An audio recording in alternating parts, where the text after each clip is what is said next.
This is Fred Richani of the Sports Courier Podcast. I have right here via Skype a very special guest. They call him MMA's Quiet Pioneer. For over a decade, he has been on the mixed martial arts scene, doing a little bit of everything.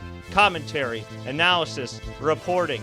You name it, he's done it. From WEC to Strikeforce to watching the stars of tomorrow and today on AXS TV. He is Ron Kruck of AXS TV. Ron, how's it going?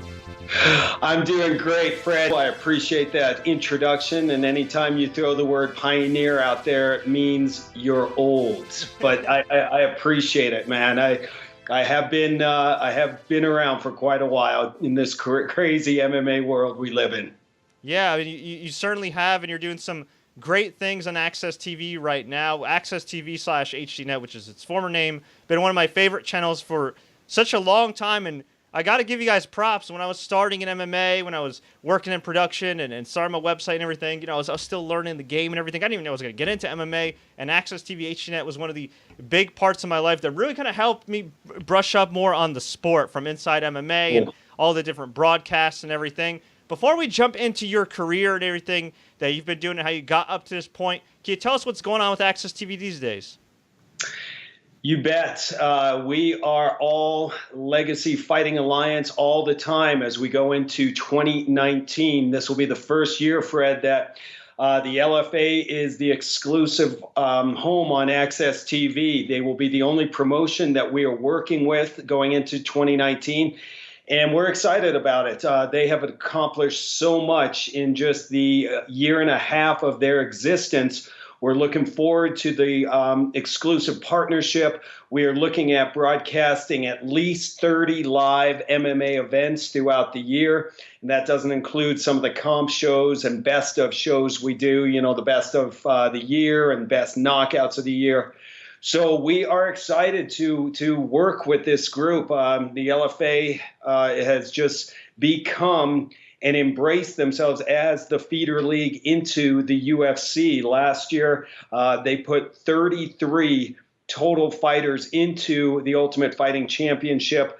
And I think that's the key. They have embraced their role as the feeder league. Fighters understand that's one of the quickest ways to get to the UFC is to come to the LFA and win a title. You know, a lot of these guys don't want to go on to the Ultimate Fighter, the TV show anymore, because they don't want to deal with the drama of living in that house and doing reality TV. So the LFA has really embraced their role to be the college football to the NFL, if you would. Again, they've had 33 fighters go into the UFC just last year. They had 19 of their alum, Fred, headline or co-headline, and 2 former LFA champions, Henry Cejudo and Valentina Shevchenko, become UFC champions. So that's what we've got coming into the new year. Join me. Of course, Pat Miletich is going into, I think, his 10th year on the network, and our new addition who's doing the ring reporting local to you, Phoenix Carnevale from New York City. The 3 of us will be back for another year of exclusive LFA action on AXS TV. That's pretty awesome. And I'm just curious, how's it different for you in the past with AXS TV and HDNet? They had a lot of different feeder leagues on the channel, as well as some major leagues such as Dream as well. And now it looks like you guys are just primarily focusing on LFA. Do you find that more conducive to success, not just for you guys, but for the fighters themselves? Because let's face it, with all due respect to Ring of Combat and some of these other promotions out there, it can be pretty hard to keep up in today's MMA landscape. That's a great point, Fred. The landscape has changed so much. And when you add shows like Dana White's Contender Series, which picked so many of our fighters to join them for that 3-month season that they had, some groups and organizations like the LFA were able to survive that. They have a stable of roster of fighters on their roster that's big enough where they can lose 8 to 10, which I believe they did going through the Contender Series. Other groups, like we have been partnered with CES in Rhode Island for several years, one of our favorite organizations. They really put the East Coast MMA on the spotlight.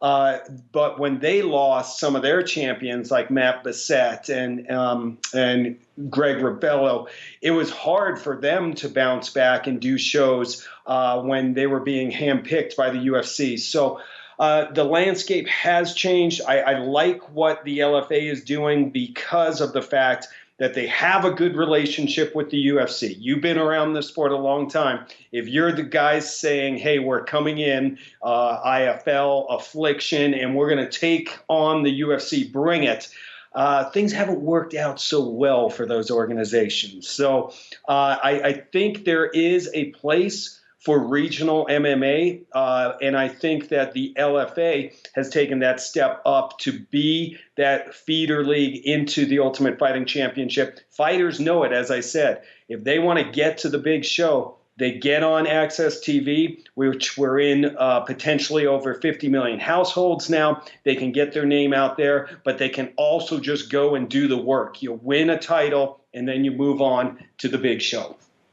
We'll get to the rest of AXS's combat sports programming in a second. I want to talk about your career. For those that don't know, that might just know you as the commentator from AXS TV, you've been around for a long time, man. Not to call you old. I don't think you've aged a day. It's been like 8 years since I've seen you. I'm looking at it right now. Whatever aging plan you're on, man, I want to get on that. But you actually you actually started with HDNet, AXS TV, way back in the early 2000s. So before even that, right? Did you originally want to get into journalism? Growing up, was that something that you had your eye on, or did you end up pivoting into this career? You know, I had always been intrigued by television and radio, especially radio. I, growing up, had the radio in the room and listening to sports all the time, live sports. And so I always was intrigued by radio. I decided to, once I got to college, went to University of Colorado to get my degree in broadcast news journalism with an emphasis on sports. So, you know, I took the route of interning at a couple different networks here in Denver, the NBC and the ABC affiliates. And I started out on some local, after I graduated from CU, just doing local television. We were a good friend of mine, his dad's been on the radio here in Denver for decades, and Joe Williams and Irv Brown, and they started a TV show here in Denver where they did nightly sports talk on a local cable access channel with guys like Woody Page, who's on ESPN now. And that's where I really started. I started covering the Nuggets. I started covering the Avalanche. I was their main field reporter, and it was a great opportunity where a lot of the guys I graduated with were in Scottsbluff, Nebraska, covering tractor races. I was covering the NHL Stanley Cup and had this great opportunity. You know, fast forward a few years, a friend of mine started at HDNet when Mark Cuban launched the network in 2003. And they were in dire need of programming. This was the first all high-definition 24/7 network, and she knew I could be pretty versatile. So I went over there and started on a show called Across America, where I traveled around to different crazy festivals. And then the executive producer of sports, Daryl Ewald, you know, Cuban launched this network to be more of a sports channel back then. We were doing the NHL, Major League Soccer, boxing, college football, and the executive producer, Daryl Ewald, knew my sports background, so he kind of pulled me into the sports world.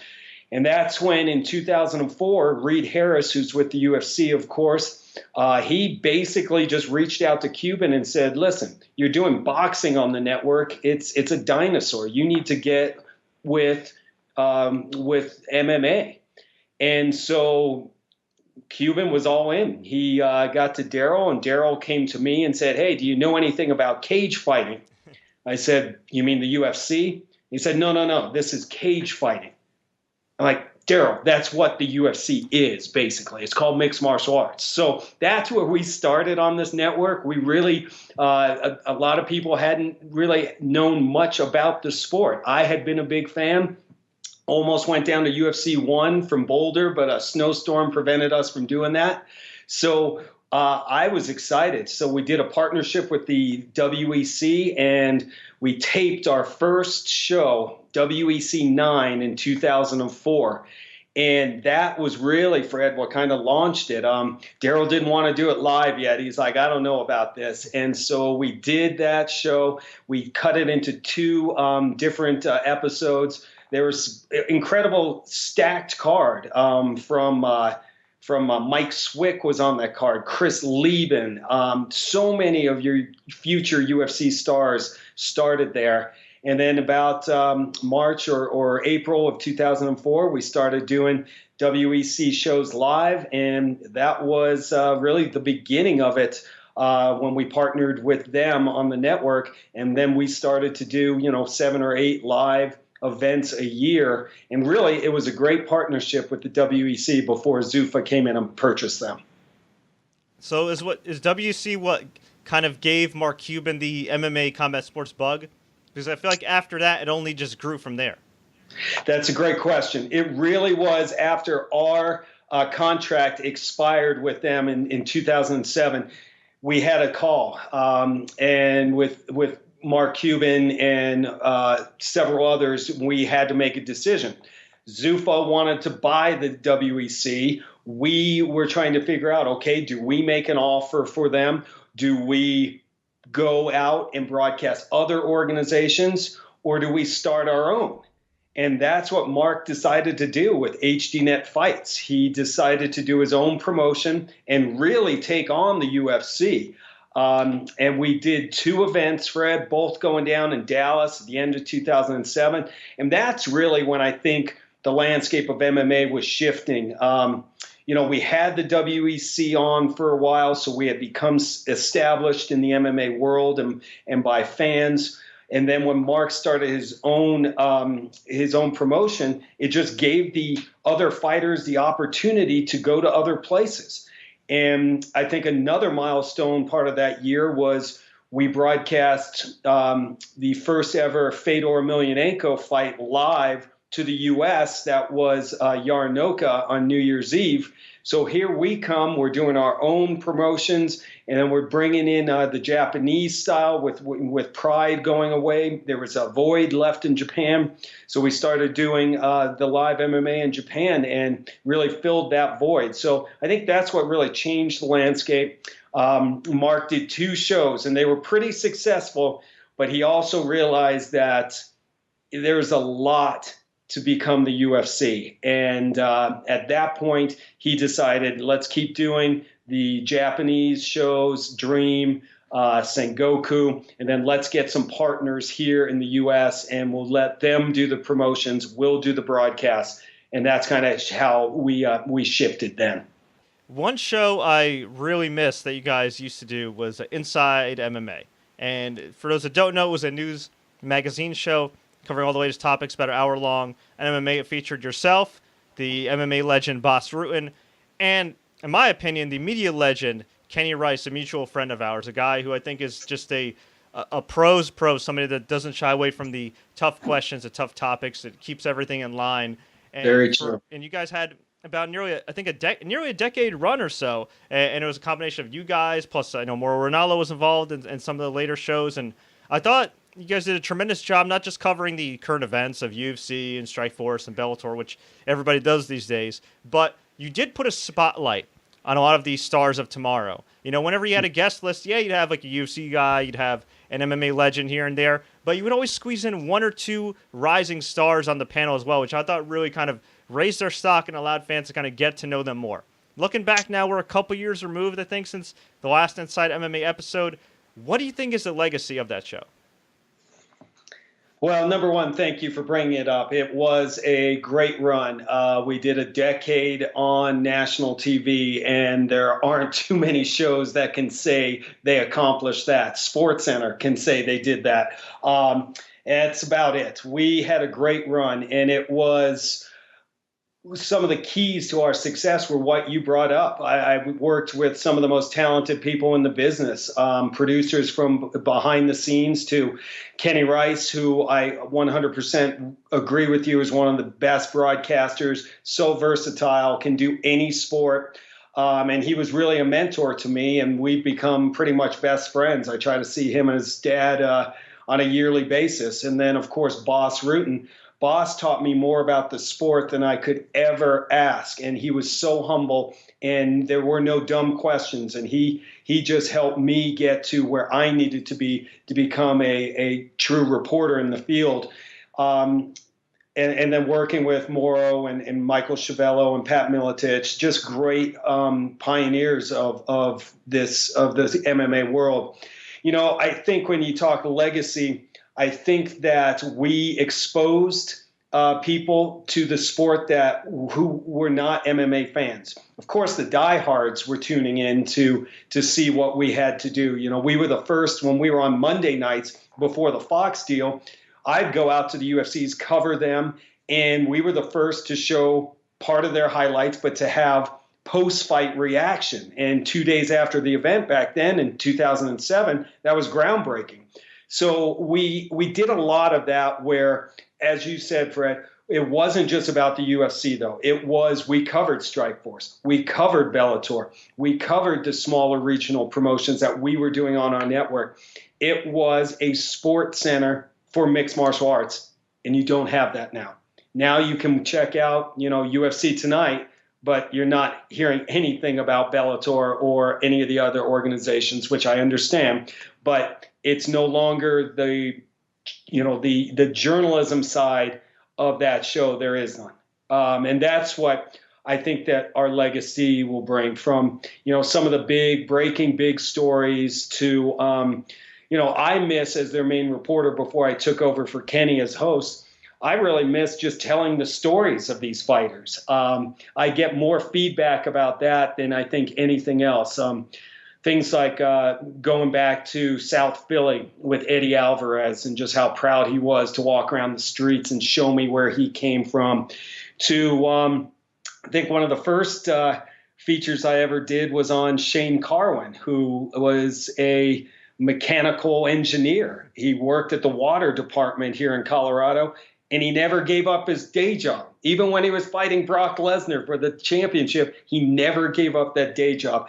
And those stories expose people to this sport. And when you could only see these guys walking up to the cage and fighting, I think we told some stories that fight fans didn't know about. And I think that'll be the legacy of what Inside MMA was. Just a true objective show that had journalistic integrity and loved the sport. Well said. Now, you've been involved with the game for a long time. It's hard to believe I've been involved in MMA now for like almost a decade as well. And when you're around the sport, you know this as well as I do, you witness some wacky things. Of course, we've had the John Jones deal where he had an abnormality in his test. Hey, let's move UFC 232 on 6 days' notice. We had the cancellation of UFC 151. We've had little things that only guys like us remember, like going to a Bellator show and watching Eric Prindle kick some guy square in the groin when a referee warns him not to kick a guy in the groin. I mean, I've been in arenas and covered events where a guy wasn't allowed to fight because he was under 21 in a casino at a show he was headlining. I mean, just wacky things. And all the years you've covered MMA, what is the wackiest thing you've been a witness of at a live event? Oh my gosh, that is a tough one. Anything stand out? There's a few. I will say, going back, number one, at Yarinoka in Japan, number one, doing a live broadcast from Japan with a Japanese crew was a huge undertaking to begin with. And there were many challenges, just the communication between the American side and the Japanese side. And that broadcast, I do remember, it was going so long. It was one of their epic New Year's Eve shows that was supposed to go for 6 to 7 hours. But the TV window in Japan was only 4 hours.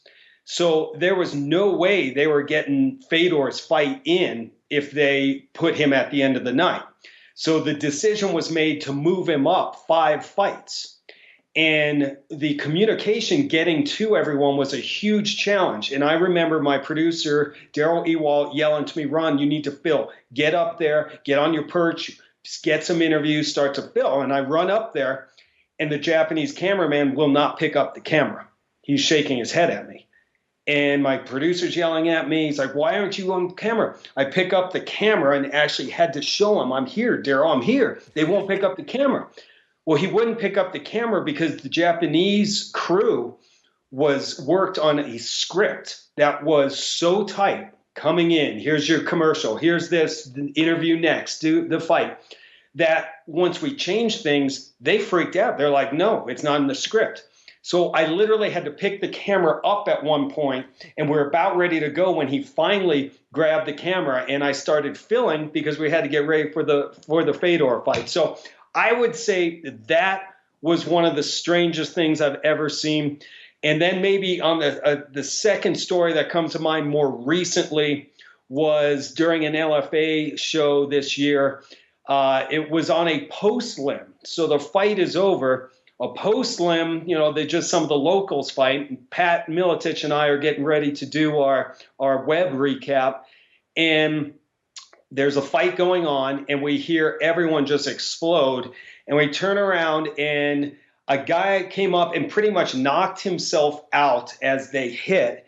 He falls down. That wasn't what was crazy. His opponent, though, decides to stand on his back and do a front flip. And that was his celebration. And to the California Commission's credit, they suspended him. It was a no contest.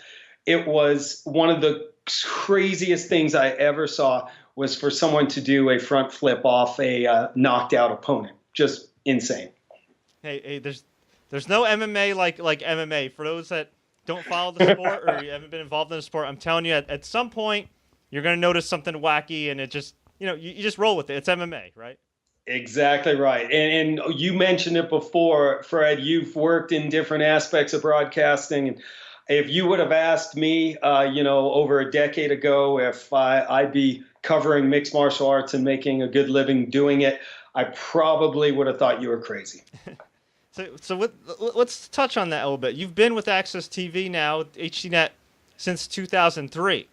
Was there ever a point in time during your employment there that you thought, hey, I don't know if this relationship's going to last, it's been beneficial, but maybe I'll go elsewhere? Or was there never a doubt in your mind? I guess, is this something where they said, hey, Ron, from the start, we want to make a long-term commitment to you, or did this relationship kind of just develop over time? Because it's rare for anybody. I don't care whether you're at AXS TV, ESPN, NBC, to be around that long with the company and still be thriving. Absolutely. And number one, I have to thank Mark Cuban for the opportunity. Mark has always believed in not only the sport of MMA, but the people covering it, and supported Boss, Kenny, Pat, myself, because there are times you go up and down and the major changes. I've been very blessed, Fred, to be able to really reinvent myself several times on this network, going from entertainment shows to back to sports, to the WEC as their ring reporter, to Inside MMA as their main reporter and fill-in host. Then going, when Kenny left, to actually host Inside MMA in LA with Boss. And then finally, once Inside MMA was canceled in 2016, I went back to the live fights that Michael Schiavello and Pat Miletich had been doing without a ring reporter. I took over that role, and then a year later, Michael Schiavello decided to move back home to Australia. We saw that coming. And once again, I reinvented myself as doing, play-by-play for AXS Fights. Now, I had been doing play-by-play with the IFL, filling in for Michael for years, and then more recently with Glory Kickboxing. So I was ready for it, but it was another challenge. And I think that has really kind of contributed to my longevity on the network. I would hope so. But the opportunities have been great. And I've had other offers, and I've been very pleased with what AXS TV and HDNet has given to me. They give me a ton of freedom. They give us the support we need and the resources we need. And so it's been a long, strange trip, but it continues in 2019. Yeah, you also filled in Strikeforce a few times as well, right? That's true. That's true. Yep. I had the honor of calling the final Strikeforce event with Pat Miletich and Frank Shamrock when Mauro Ranallo had some family emergencies going on. And I was out there covering the event for Inside MMA. And, we did our show Friday night. Rolled in and started doing production meetings with Showtime. David Dinkins gave me the opportunity to do that show, and it was crazy. It was one of my favorite events to call, and it's funny how I always seem to walk into these type of situations, Fred, be it the last IFL show or the last Strikeforce. I've had the pleasure, I guess, to close some doors as well as open some. There's an old saying in pro wrestling for a wrestler: always bring your gear, because you never know Vince McMahon or somebody's gonna say, "Hey, get in the ring." Would you say it's kind of the same thing? Would you say it's kind of the same thing in media? Always be prepared, always be on your game and ready for something. I mean, I didn't even know that story, by the way, about the Strikeforce deal. So, how long did you know before you actually had to broadcast the final Strikeforce show ever? That was, we worked out a deal that Friday night. So I probably knew about 12 hours, 14 hours before I was going live. Not much sleep happened that night, but you're exactly right. You've got to be prepared. You've got to be ready to fill in for anyone. And, we were talking earlier about, if there was some advice I'd give to those not only in the media, but trying to work in combat sports, you have to be versatile. You have to be able to do different jobs. I mean, I wouldn't have lasted this long if I was just a reporter and all I could do is cover an event and be done. I mean, I'd be gone. That's where I really honed my skills doing play-by-play. And then studio hosting is a different deal. You have to be able to do those different opportunities. And I think that that's truly what has helped me over the years. You can't, the days of like going and just being a reporter standing in front of the camera, they're gone. You go to local television markets now, decent size like Vegas, and you see their reporters are shooting their own stuff. They're writing their own stuff. They're on camera in front of the camera reporting. They're doing it all. And so that would be my advice in this new age of media as we go into 2019 is be prepared to do it all. Know how to write, number one, and then know how to do interviews and just be well-rounded as possible. You guys make play-by-play look pretty easy, but I know firsthand, I mean, that's certainly not the case. Can you walk us through kind of like the day in the life of a play-by-play announcer, a commentator? Like, what does your day look like with Pat Miletich before, during, and after an LFA show? Yeah, basically, our events are on Friday nights. So, that's kind of the key nights, the live broadcast. So, my week consists of Tuesdays. We do our production call with our producer, Jamie McClintock, and EP Jason Vaughn. And we do a conference call. We start we're looking at the card. We're looking at storylines. We're looking at possible features to do. And then we have a call with the LFA. We do that in the afternoon, finalizing the cards, getting any new information before we head out. For me personally, being in Denver, if the event is on the East Coast, I leave on Wednesday. If it's on the West Coast, sometimes I can leave Thursday morning. But Wednesday's usually travel and prep day. I start all my notes on Tuesday and then really get into scripting and fight notes on Wednesday. Thursday, we're at the events where we do our live face-to-face interviews with the fighters. So we do usually about 3 hours interviewing every fighter from the main card because, unlike the UFC, where you show up and you don't have to do a lot of research on the background of George St. Pierre. You do have to know who these guys are, and that's where we get a lot of our information during the fighters meetings. Our production team will do the headshots and the green screens with the fighters before the weigh-ins. Normally have a team dinner on Thursday night, and then Friday nights is game nights. So we're set to go. We do a production meeting in the morning, and then we're out at the arena a couple hours before. Yes, Pat Miletich does wear makeup, so we have to get our makeup and all that, and then we're live. And then that's it. Then the machine rolls on. We usually fly out early Saturday, take a couple days, and get the week rolling again. Wow, a day in the life of a commentator. Not as easy as it looks, for sure. But you guys do a great job. I appreciate that. And a couple things before I let you go here. You're a Denver Broncos fan. Of course, you've been a part of the Denver sports scene forever.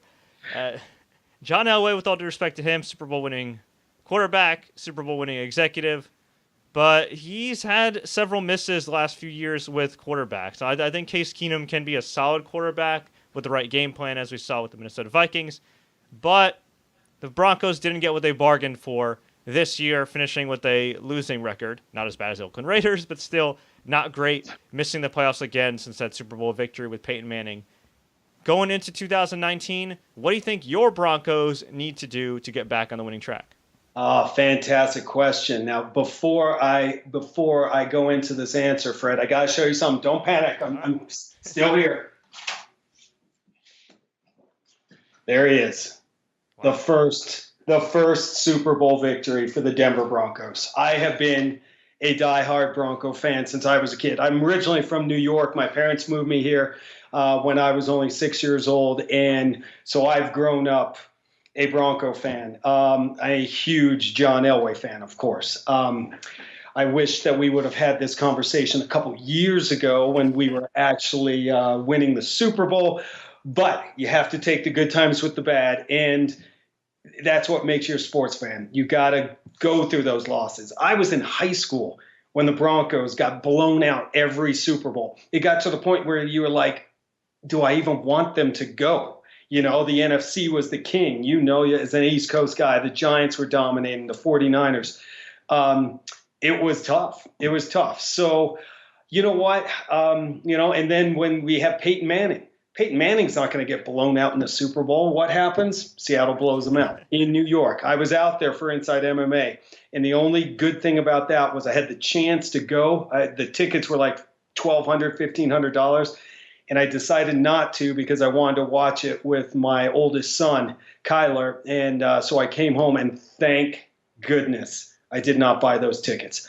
So, yeah, up and down this year, very disappointing, very disappointing. Case Keenum has not been the answer, but I don't blame only him. They have their offensive line needs another revamping. It's been that way forever. Key injuries. I mean, they lost Emmanuel Sanders. They lost Chris Harris Jr., two guys that are leaders on this team. Has it been frustrating? Yes. I think John Elway has missed with several quarterbacks now, drafting, and you can't give him credit for Peyton Manning. You or I could have said, yes, let's go out and get Peyton Manning. That's just a no-brainer. But drafting and drafting up to get Paxton Lynch, who's no longer even in the league now, embarrassing. And he's missed on several of these guys. Brock Osweiler's another one. So people are getting frustrated here. Listen, this will always be a Broncos town, and John Elway will always be beloved for winning those Super Bowls. But John Elway, the GM, is getting beat up pretty bad. So we'll see what happens. I think they got some good young receivers. I think they need to steady that line. I mean, my boy, Philip Lindsay, holy moly, undrafted from University of Colorado. When they didn't draft him, I was losing my mind. I've seen the kid play. It was unbelievable. So he's got a very bright future, but they've got a lot of holes to fill. I thought Bradley Chubb was a great, number one pick, but they need some help on offense.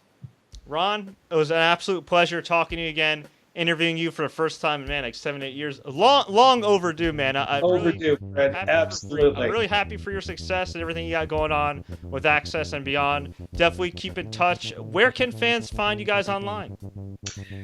I will keep in touch, and you can follow me on Twitter. It's just at @RKruck, just RKRUCK. Follow us at AXS TV Fights. Check out the AXS TV Fights Facebook page. We post a lot of content, not only from myself, but Pat Miletich does his coach breakdowns, and Phoenix Carnevale has interviews with the fighters. So that's where you can check us out. And then, of course, AXS TV available on DirecTV, Dish Network, Comcast. I believe with you guys out there, we're on Verizon and Spectrum. So find AXS TV. If you're an MMA fan, you won't be disappointed in the new year. For sure. Thanks so much, Ron. All right, Fred. Take care of yourself, buddy.